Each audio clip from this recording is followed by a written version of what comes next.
साध्य साधन आदि का विचार तथा श्रवण, कीर्तन और मनन, इन तीन साधनों की श्रेष्ठता का प्रतिपादन। व्यास जी कहते हैं, सूत जी का यह वचन सुनकर वे सब महर्षि बोले, अब आप हमें वेदांत सार सर्वस्वरूप अद्भुत शिव पुराण की कथा सुनाइए।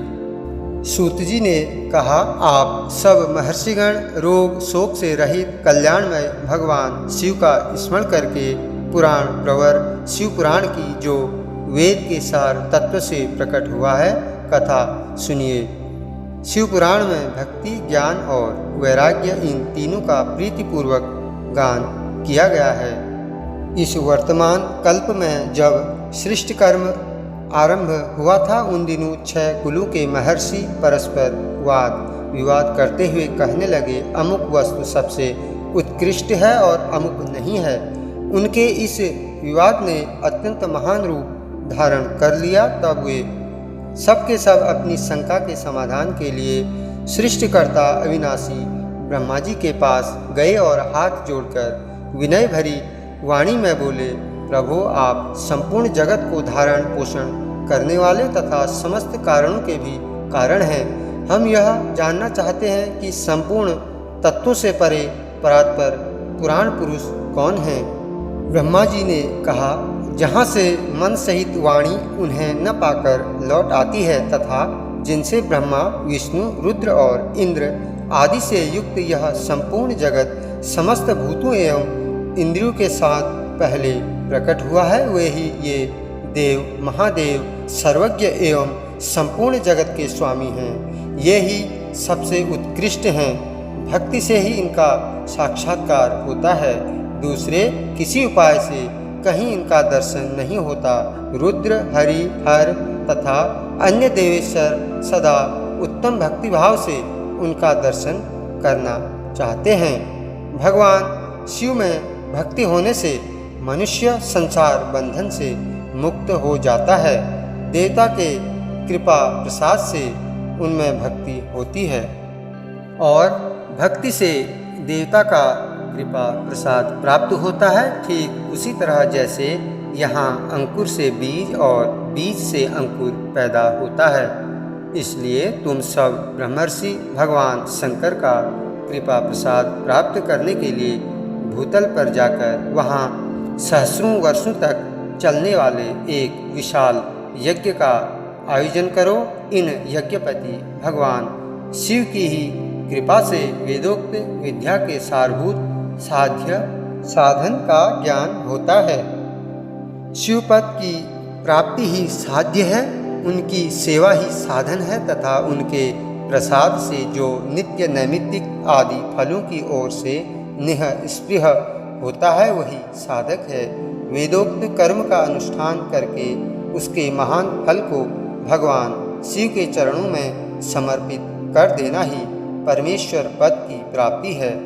वही सालोक्य आदि के क्रम से प्राप्त होने वाली मुक्ति है। उन पुरुषों की भक्ति के अनुसार उन सबको उत्कृष्ट फल की प्राप्ति होती है। उस भक्ति के साधन अनेक प्रकार के हैं, जिनका साक्षात महेश्वर ने ही प्रतिपादन किया है। उनमें से सारभूत साधन को संक्षिप्त करके मैं बता रहा हूँ। कान से भगवान के नाम, गुण और लीलाओं का श्रवण, वाणी द्वारा उनका कीर्तन तथा मन के द्वारा उनका मनन, इन तीनों को महान साधन कहा गया है। तात्पर्य यह है कि महेश्वर का श्रवण, कीर्तन और मनन करना चाहिए। यह श्रुति का वाक्य हम सबके लिए प्रमाणभूत है।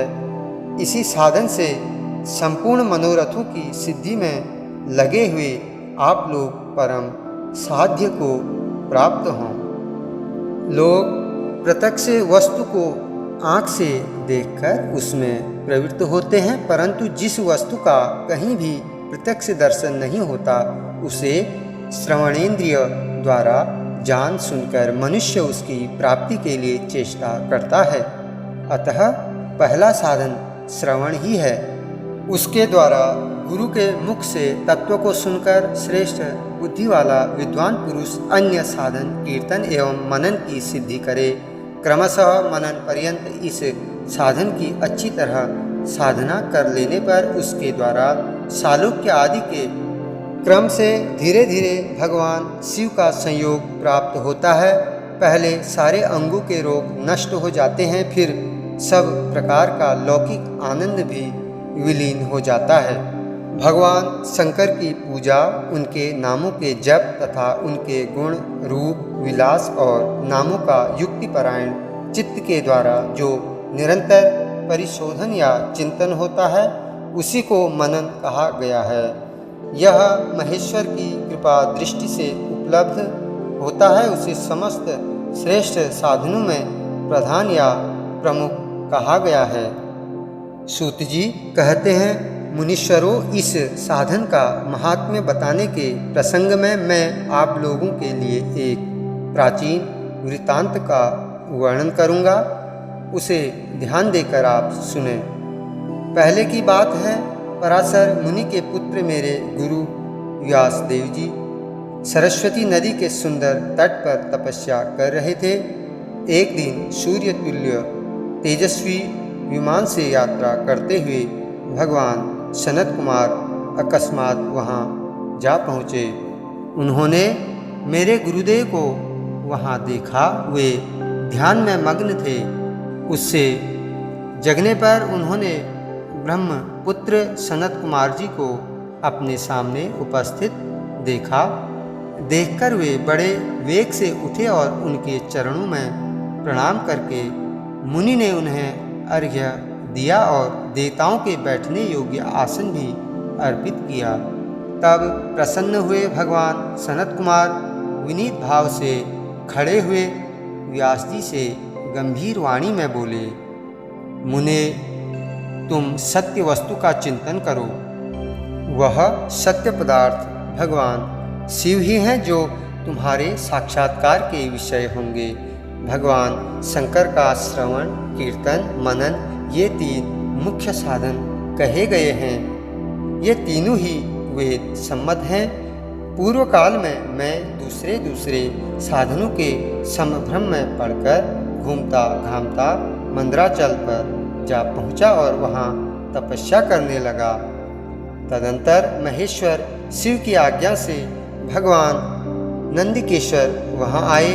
उनकी मुझ पर बड़ी दया थी। वे सबके साक्षी तथा शिवगणों के स्वामी भगवान नंदिकेश्वर मुझे स्नेहपूर्वक मुक्ति का उत्तम साधन बताते हुए बोले, भगवान शंकर का श्रवण कीर्तन और मनन ये तीनों साधन वेद सम्मत हैं और मुक्ति के साक्षात कारण हैं।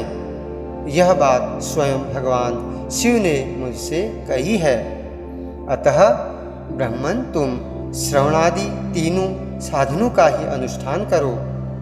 व्यास जी से बारंबार ऐसा कहकर अनुगामियों सहित ब्रह्मपुत्र सनत कुमार परम सुंदर ब्रह्म धाम को चले गए।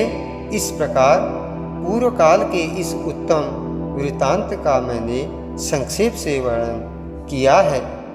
ऋषि बोले, सूत जी, श्रवणादि तीन साधनों को अपने मुक्ति का उपाय बताया है, किंतु जो श्रवण आदि तीनों साधनों में असमर्थ हो वह मनुष्य किस उपाय का अवलंबन करके मुक्त हो सकता है?